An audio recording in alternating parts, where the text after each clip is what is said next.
Singapore national head coach Gary Tan says the swimmers have put on a good show despite some setbacks. With stalwarts such as Quah and Amanda Lim hinting at retirement, he says their contribution can go beyond the swimming lanes.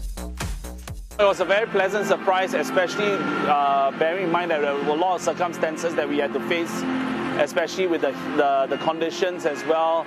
I kept my cards close because we knew that we had quite a few things that were definite issues as well. Can't share too much. You know, there were illnesses, there were living conditions that were tough, but the coaches kept a straight face. So what do you think about the performance of the younger swimmers? There's Letitia, there's Nicholas, there's Jonathan. And quite a few of the younger guys, really stepped up this time. And it was never easy because especially with the older ones, still competing with them. Some of them actually, eclipsed some of the older guys. And I think that shows that there is a competition to be on the team as well. So I think when you have people pushing from the bottom up, it's a very good thing for the country. And we just need to keep and build on this pipeline as well.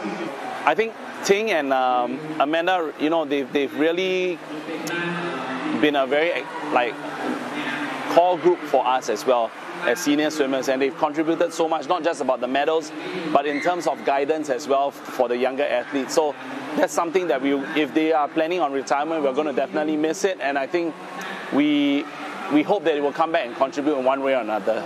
Okay, so Gary, before the games you were speaking, you were saying that medals aren't really the top priority, but was actually qualifying for the Olympics. We had that with Jonathan Tan making the A cut.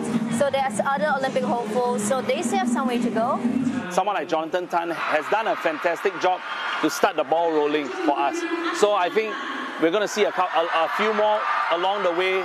And I think going for World Champs will be a start as well. Then there's Singapore Nationals as well. And then there's also the Asian Games. I think all swimmers have something to take away from this meet.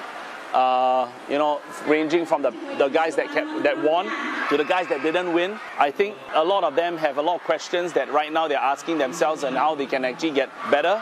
And I think they are working on that. And the coaches are planning on, when they head back, to work on those things that they are, in terms of deficit as well. What were the faults? What were things that could have been done better? So they're definitely looking towards Olympics as well as Asian Games at the end of the year.